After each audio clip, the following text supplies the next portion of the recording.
Hello everyone, I am Interact, this is Dead Cells, welcome back. We're still just, honestly this Cursed Sword achievement is like... It's my white whale. That's a good, solid joke you've done there, game. I appreciate what you've done. It's my white whale at this point, you know? Like, it needs to be done. It's my one achievement that I am away from having 100%. That was terrible. So I need to get it done, and then I can just be done with it, you know? Because that's how that works. Once you finish it, you're done with it, right? And this, I mean, starting me off with the Cursed Sword is a real funny game. I see what you're trying to do here. Honestly, I don't really appreciate it, you know? It's kind of mean to do that.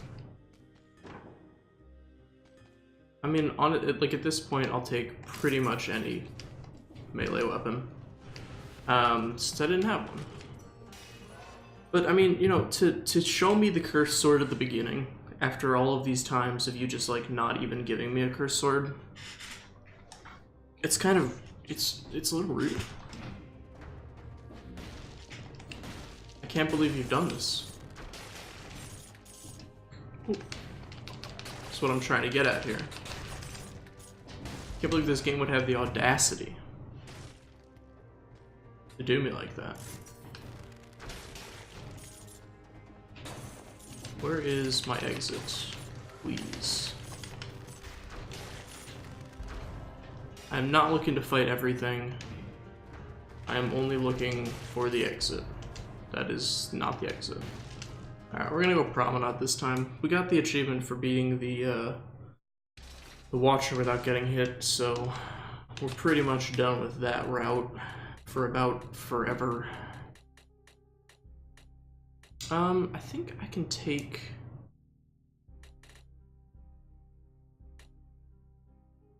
Do I need the gradual... Hello? The gradual HP gain? I kind of feel like I don't. Kind of feel like that's just a waste of a mutation slot. So I think we're just gonna go tactics for the most part.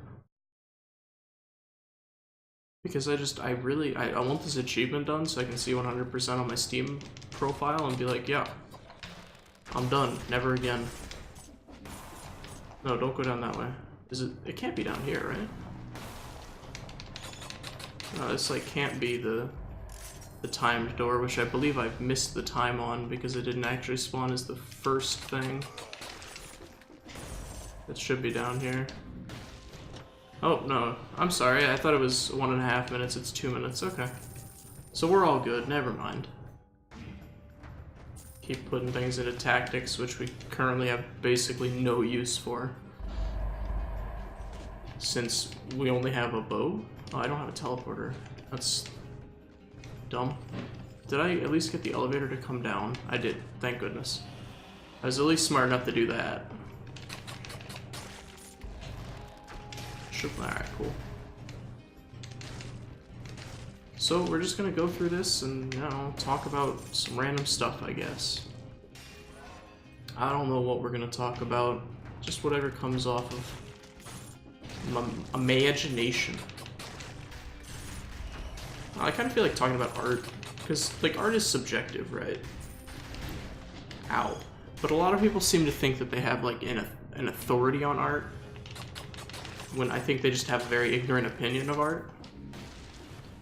Like, I see a lot of people that will be like, well, you know, all these indie games are just using pixel graphics because it's cheaper than real graphics. I'm like, no, it's actually just kind of, it's an art style. Which, honestly, it's an art style I appreciate a lot. Because I think it puts a restriction on you, and I think that's what breeds the most creativity in a medium. Is when you have restrictions, which is why I think roguelites are probably one of my favorite genres as well. It all comes back to that restrictions. You know, how well can you do in this run given you only can get these weapons or these items or whatever, you know? I think that really it tests you as a player the same way that using only, you know, 36, what am I talking about? 32 or 64-bit pixel graphics tests you as an artist. It says, you know, how much can you do with only this much space, this many pixels, I guess. Increase your damage by 10% when you're close. Wow. Victims freeze nearby enemies, extra damage to a frozen target. It's pretty good. I think we'll just take a cheaper turret. So I think people that are like, oh, they're just using pixel graphics because it don't have real artists who can draw things by hand. No. They're doing it because it's an art style. And I think it's honestly it's a good art style to have. Because as I said, it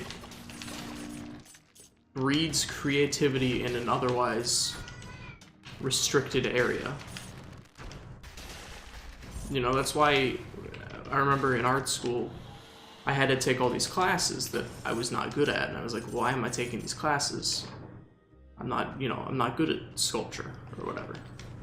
And it's so that you get well-rounded and you can do things under the constraint of, like, you have to, you know, it's not like, make me a piece of art, right? Because anyone can do that, right? Well, in theory. Hopefully anyone at an art school can make you a piece of art. But can they make you a piece of art using only sculpture? Which the answer for me was pretty much no, because mine was god-awful. And it's really that it helps with creativity to have the restraint of you can only use this or you can only use that. Which I think honestly is why they had like cooking shows like was it Iron Chef? I don't watch cooking shows honestly.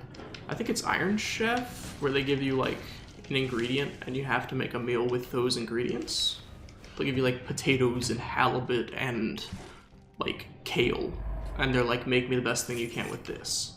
Because that's when you can truly see, like, honestly, once again, this is just my opinion, but that's when you can see someone's, like, ingenuity come out. Where they go, okay, I've got just these things. What's the best I can do with this? Well, you know, I have no idea how to cook very well.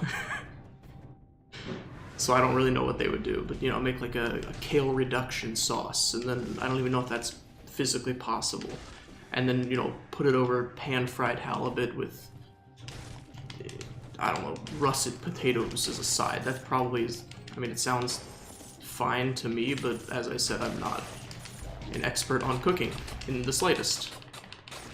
I can make like a sandwich, and that's about it. So people who are dismissive of art, especially, I get it, I hear it a lot with modern art, because people are like, oh, well, you know, I remember going to, I believe it was the MoMA, because, you know, that's the modern art one in New York. I went to the MoMA, and there was I believe it was the wreckage of a car, and it had LED lights coming out simulating an explosion. Obviously, it was a statement at the time on, you know, the Middle East, terrorism, etc., etc. Anyone can get that, right? But when people are like, well, I could do that, I'm like, sure, you could do that, but did you do it? And the answer is no, you didn't do it. Which is what separates you from an artist, because they put the time, they found a car, they wrecked it in a way that looked like it had been blown up. They got the LED lights. They thought, you know, okay, I want to use these colors of LEDs, this pattern, this style, or whatever. They did all that. They put in all the work and made it look good and presentable. And the MoMA picked it up and displayed it. And I think this was like when I was there, it was like a prominent. I think it was like in the lobby, so it was like a prominently placed piece of artwork. So obviously the people at the MoMA appreciated it enough to put it in, you know, a prominent position. And then there's, arts, it's a weird subject I want to do a cursed chest? I think I have to resign myself to cursed chests. Just to get swole, if you will, with the stats. And get gold.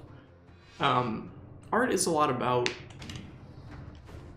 It's about expression, which is weird for some people. Some people, especially in America... I say in America because it's my only frame of reference, because I live here. I've lived here all my life.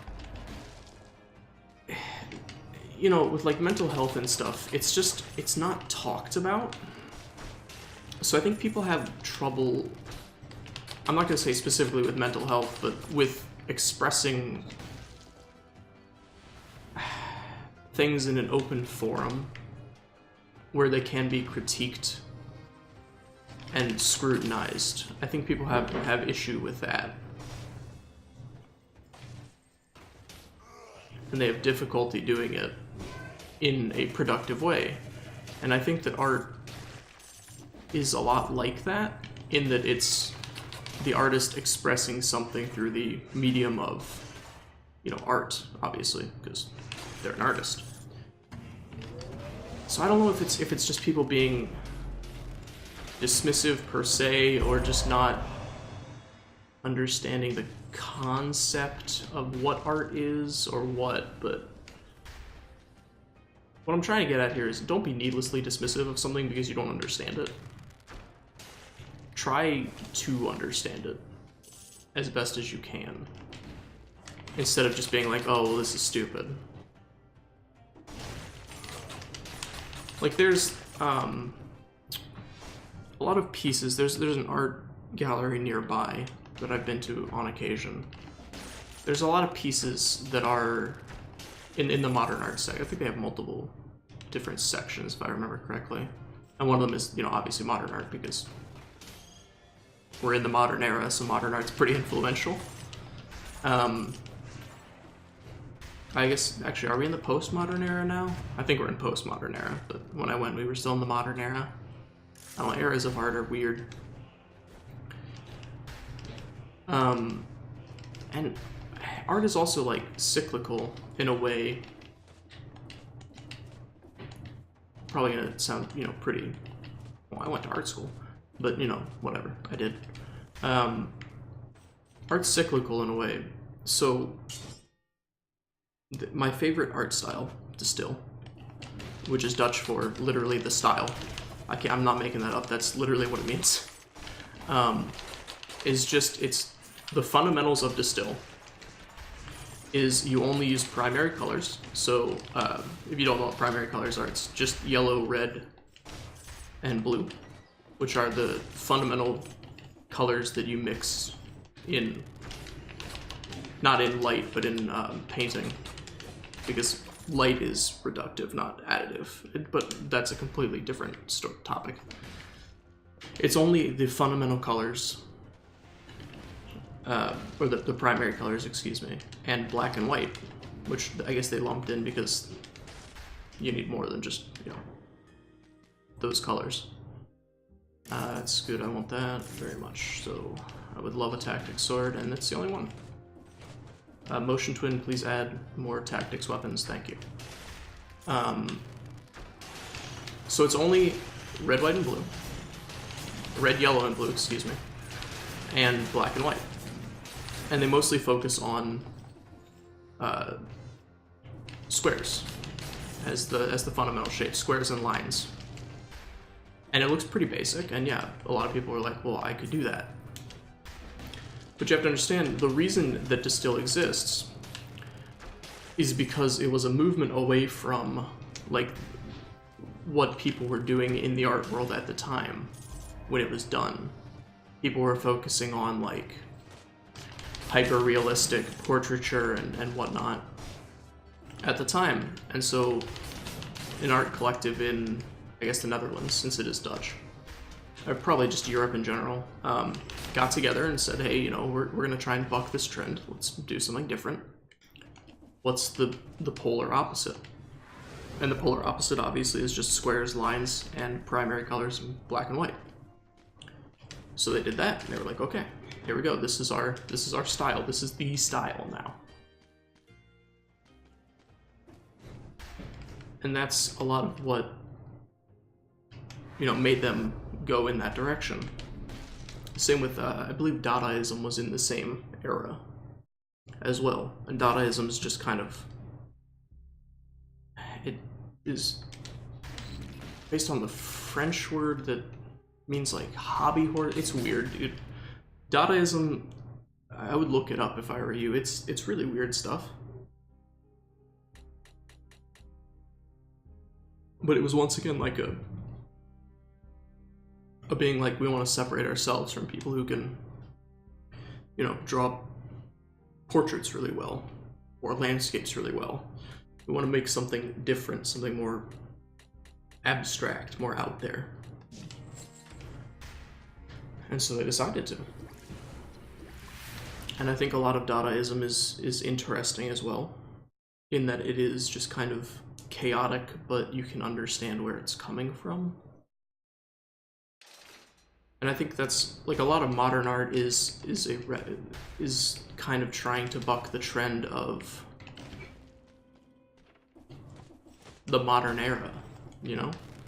Which is why it is so weird for some people to understand, because they view it as, well, oh, it's just supposed to be a pretty picture, right? Art is about expression, it's not about making a pretty picture. Which I think is what a lot of people get wrong about art. They think art is just supposed to be, you know, oh, it's a really nice landscape. Or something like that. Like, Bob Ross made landscapes, but he made them...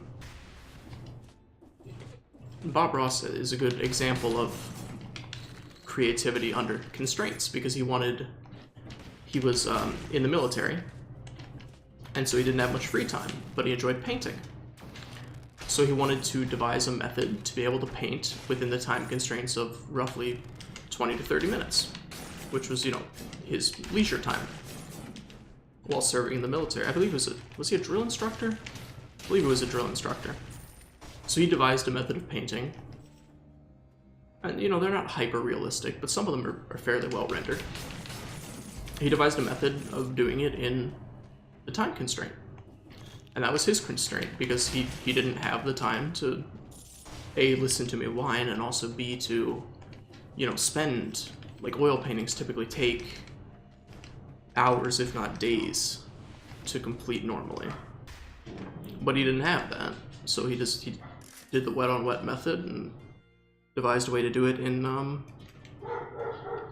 my apologies for the dogs, in his time constraint. And that's, I think, what makes Bob Ross, that and the fact that he was on TV, I think that's what makes him so influential. In addition to, you know, his character being, like, the sweetest dude ever. Like, literally being the nicest person alive. And just being so soft-spoken. Despite being a drill instructor. Which I think is, it's just so weird to think about him being a drill instructor, if you've ever watched his show, because he's so soft-spoken and so nice. It's hard to imagine him training soldiers. Cannot believe that guy hit me. Ugh. I don't even want this. So I think, I don't know, hopefully if you're not into art, or not a fan of art, I mean, obviously, if you're watching a YouTube video, you're a fan of media in some capacity, right? Because this is media. And all media is, in theory, art. So you're at least a fan of media. Even if it is more for an entertainment value than a reflective or whatever value. I hope you have an appreciation for it, a new eye, if you will, after listening to me ramble about art. I would also look up to Still. I mean, there is a lot of, I understand a lot of the criticism of, oh, well, art's really pretentious. I understand that criticism, because it is a little inclusive, the art world at least. There's another famous piece of art that was in a... it was in a large museum. I can't remember what it was, and it was by a famous artist. And it was basically just a rug, literally a rug, that was folded. And that's it. Like, that was the entire thing, right? But the artist explained it as it was his way of showing, like, the social contract, I guess, between the museum and the artist, and why they pick certain pieces to be put in museums. And that's what the fold was. The fold was where they met. In the middle of, you know, the museum being like, we think this is good art, we're going to put it in, and the artist being like, I think this is good art, you should put it in. Right? And I mean, yeah, there, you know, you could just view that as, well, this dude just literally put a rug in the museum. You know, I can fold a rug and put it in a museum, right? But you can't, because you're not an artist. You haven't established yourself as an artist.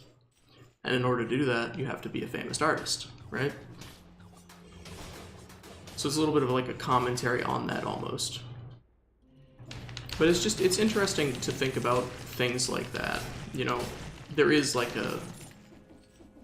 almost a contract between the museums and the artists, and what the museums pick. And there is a lot of name recognition, you know, like I could make a beautiful piece of art, and a museum might turn it down for someone that they know a little bit better, or have more of an established connection with, right? Because they know, okay, this guy's name brings recognition. If we put it in, you know, like a Van Gogh, I could make a Van Gogh, but it wouldn't be by Van Gogh, so they wouldn't necessarily feature it in a museum, because they don't have that, like, recognition of the name for the populace. Like, the populace would see, oh, it's the Van Gogh exhibit, let's go see, you know, he's taught in history books and whatever. He's a famous artist. Oh, he's got sunflowers, you know? And you can reduce it down to, well, he just painted sunflowers. Or you can, you know, try and understand why he painted the way that he painted. And the way that he painted with, like, the layers and everything was different from the times. And I think that art is a lot of a reflection on culture to an extent. And so looking at it through a lens of not applying it to what it is a response to. There's a reason that art is a lot of counterculture as well, I think, and that's because, you know, like Hendrix in the 70s and all the hippie culture and stuff, Woodstock and all that. Music is art. It's a form of art, obviously. And if you don't think so, I mean, you're actually just wrong. It literally is.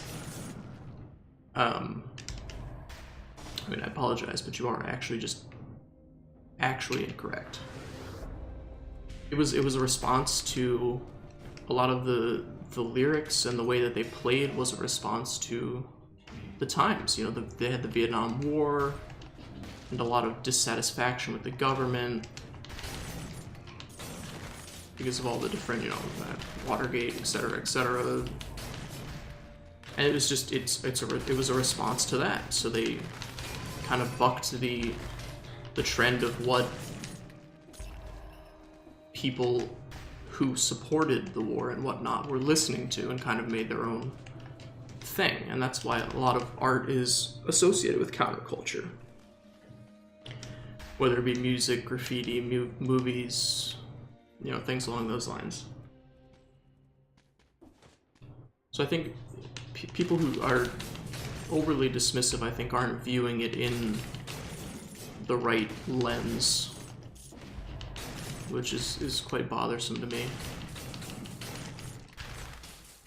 As someone who, despite not having actually made much of anything in a very long time, still considers himself an artist.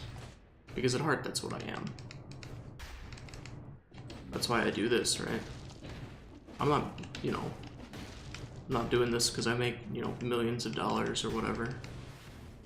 I'm doing it because it gives me a way to express myself, which is what art is. It's expression.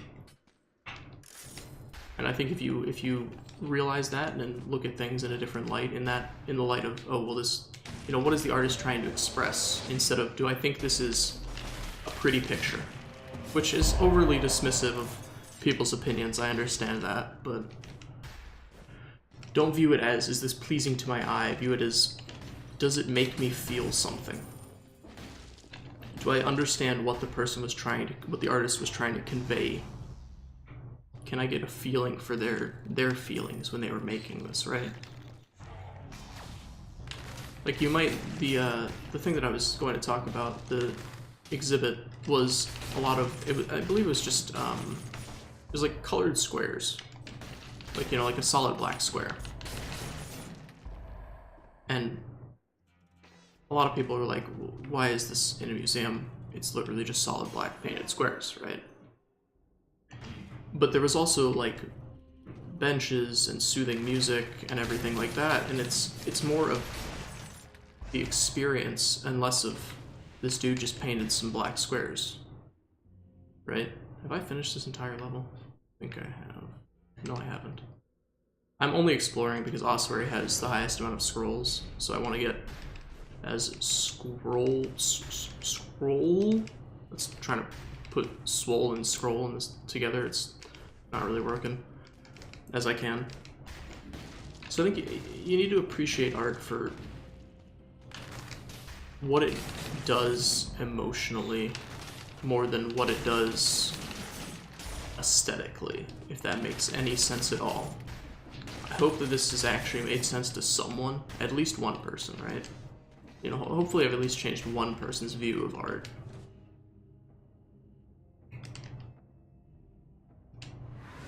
This is basically all I'm trying to do here, right?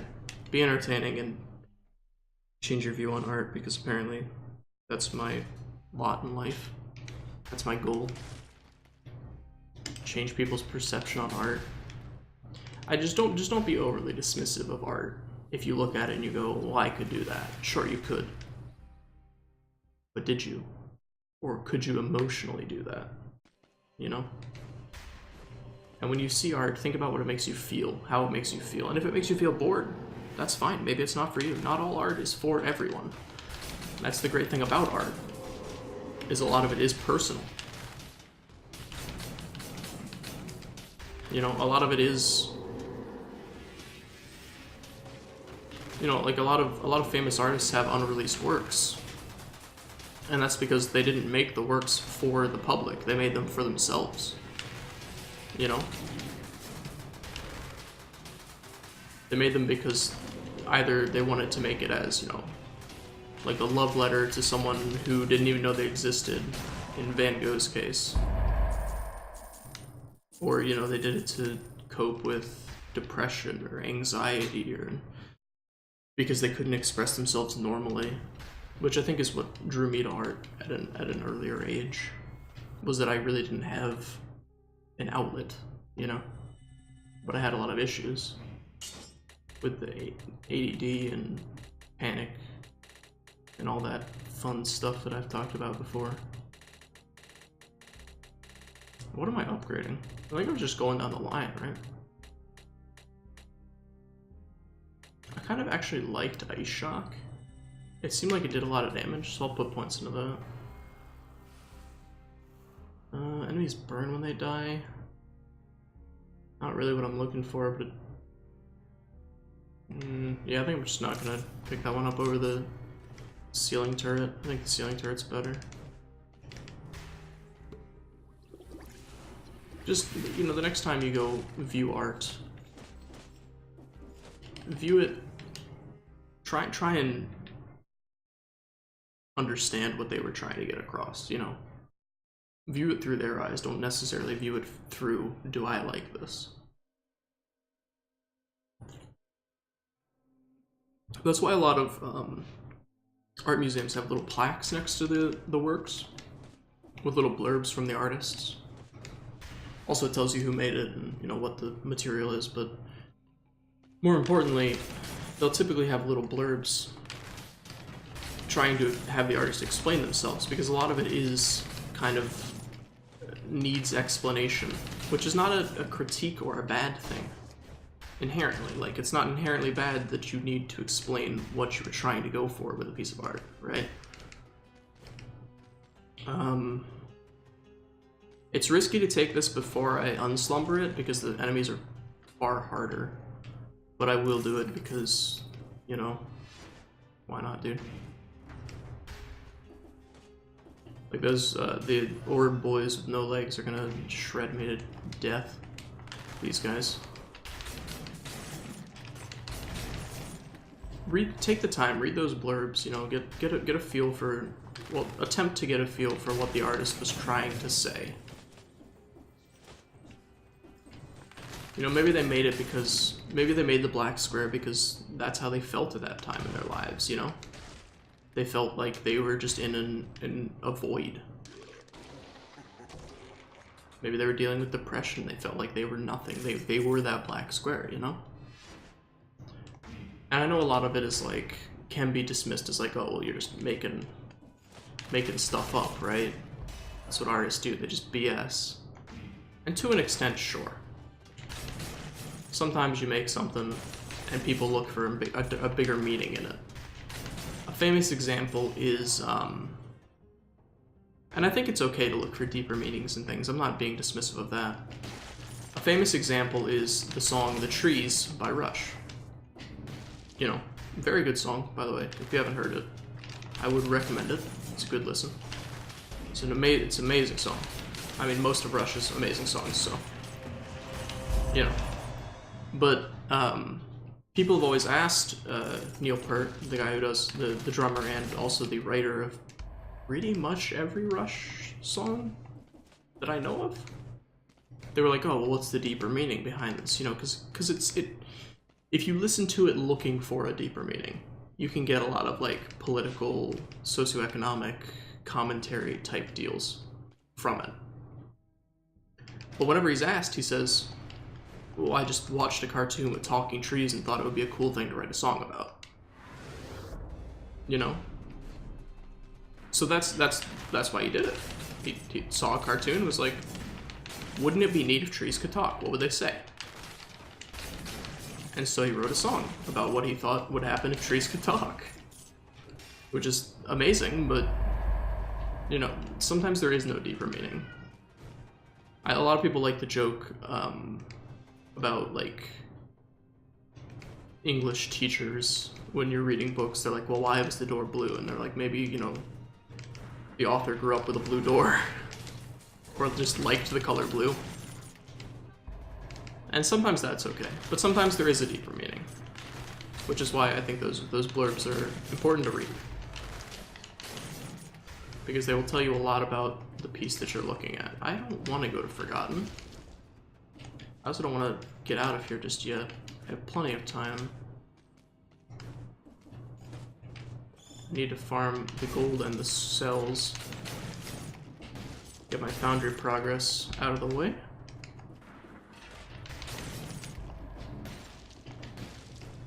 And I think also people are very,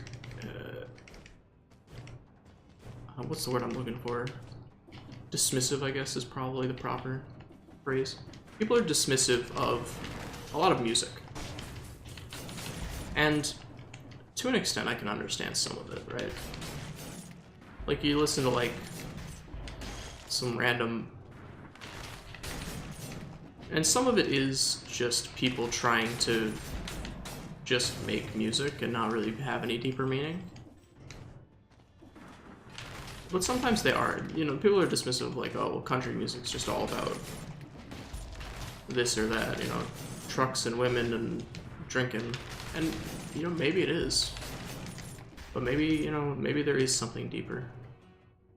I wouldn't be overly dismissive without trying to understand at least, you know? Maybe there is no deeper meaning.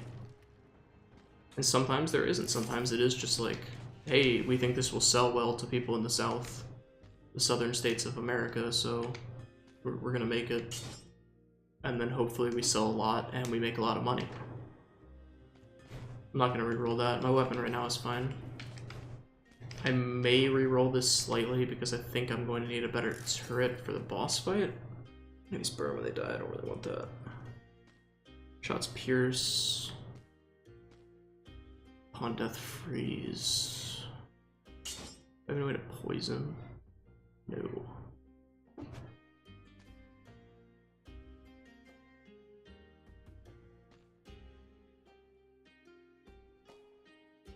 think I'll just... Wait, which one's less expensive? This one? I'll take this one because it'll help me out more in the period between the boss fight and between getting to the boss fight and the actual boss fight. Also, I think it had extra damage to frozen targets, which I do have freezing bow, so...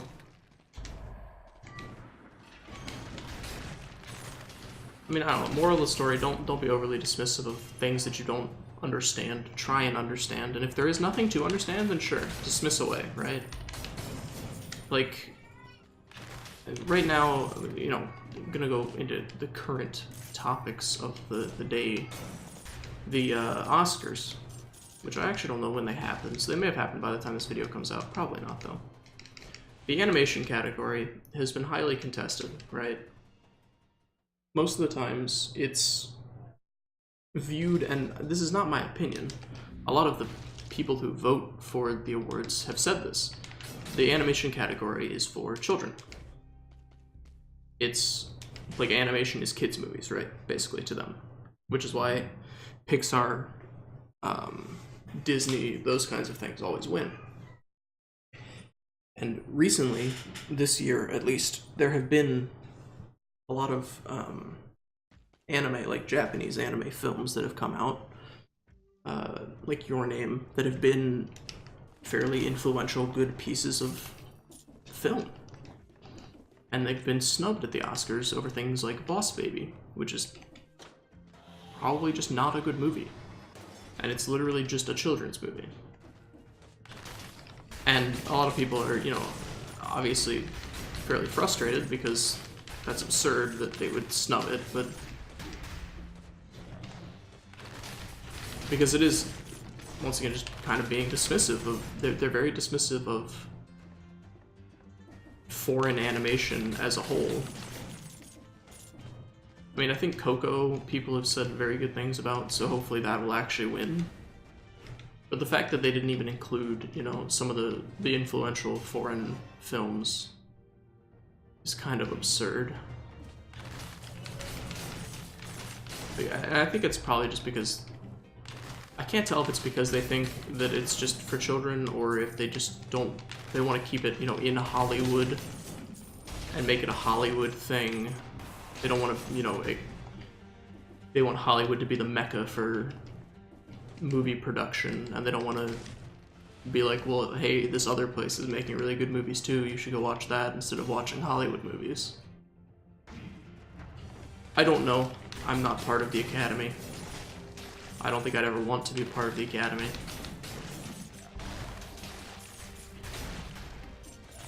But it's just, it is kind of saddening to see them just kind of dismiss an entire genre and culture of film because it's not American made.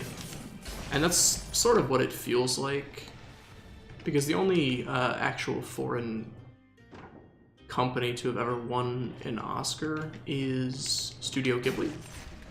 And I'm gonna die. All of their oh my god, all of their releases in America are handled by Disney, which is obviously an American company and well respected by the Academy. So even then, even the fact that, you know, Ghibli is a Japanese studio, all of their American releases are from Disney, which is obviously American. But I don't know that anyone actually even pays attention to the Oscars anymore, so I don't know if it really matters. I'm gonna avoid that curse chest because I've been taking a lot of damage right now, and I don't want to take any more and die. I'd rather get this achievement over with than try and, you know... Can I just get out of this run? Because apparently I'm not doing well right now. That's gonna get hit and lag really badly. I'm gonna actually probably wait for this this next pass so I can drop them again and get me the heck out of here.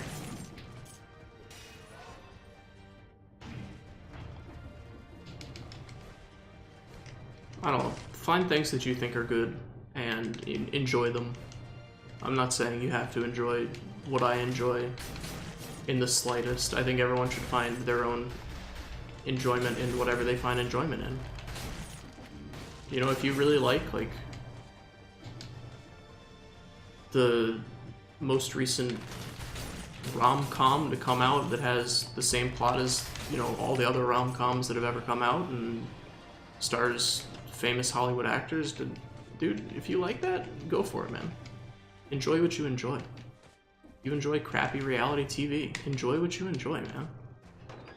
Don't let anyone, I mean, you're wrong, but don't let anyone police what you think or what you enjoy.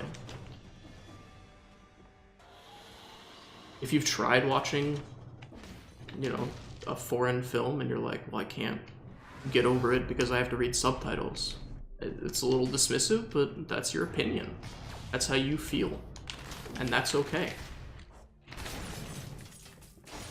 It's okay to not enjoy things for reasons that you have. As long as you have a reason. As long as it's like, well, I'm not a weeb, I'm not gonna watch anime. Like, come on. But if you've watched anime and you're like, well, I hate the art style. Alright, that's fine. Don't watch anime. You hate it. I don't know, hate's a strong word. You don't like it. You dislike it.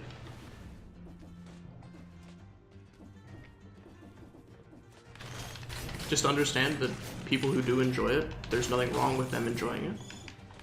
Different people enjoy different things. There is no one true thing to enjoy in any way, shape, or form. Everything is subjective to one's own tastes.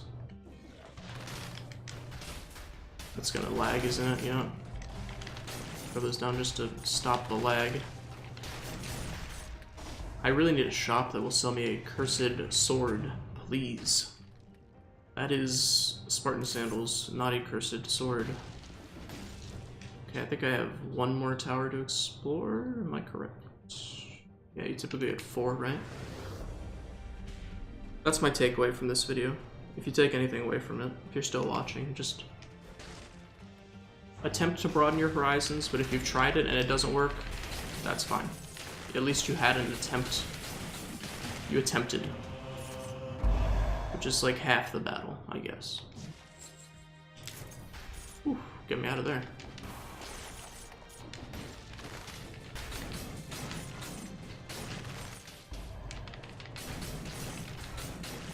Like, things will always be popular, and there will always be people who dislike the popular things.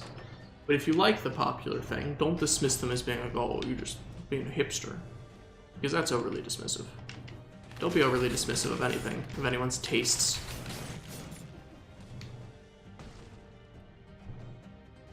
And I'm saying this as someone who is a hipster. I mean, did you listen to what I've been talking about for the past 43 minutes? Oh, this guy thinks he knows about art. Well, yeah, I mean, I do. Do I think I know more than other people? Not even remotely close. But art has been a major portion of my life for a very long time.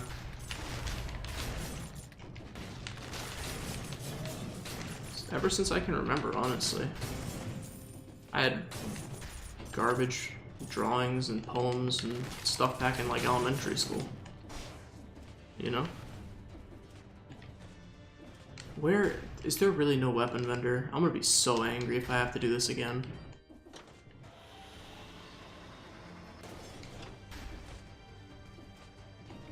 Please, I need a weapon vendor, dude. Or I need you to drop a cursed sword. That would also work. Not a cursed sword. Please, weapon shop. Please. You're my only hope. Please, Luke Skywalker, you're our only hope. I am just so dumb.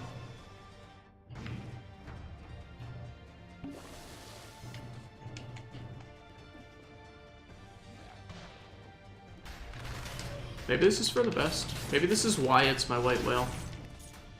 Because I'm actually just, like, not allowed to do it. I'm actually not allowed. Oh my god.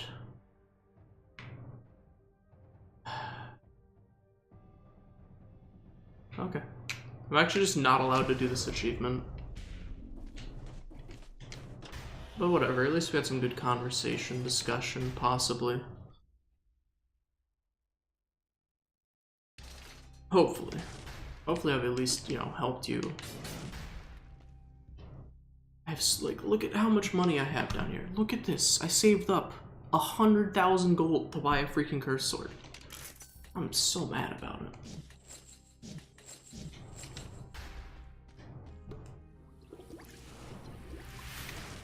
But, like, I mean, you know, hey, that's how roguelites are, right? You know? Sometimes you're trying to do Mega Satan and you don't take any deals with the devil and you never get an angel deal and you never get that key piece that you need. That's the genre, man. Love it or hate it. You'll probably love it if you're watching this video, like I do. I mean, I love the genre, but man, can it be bothersome at times.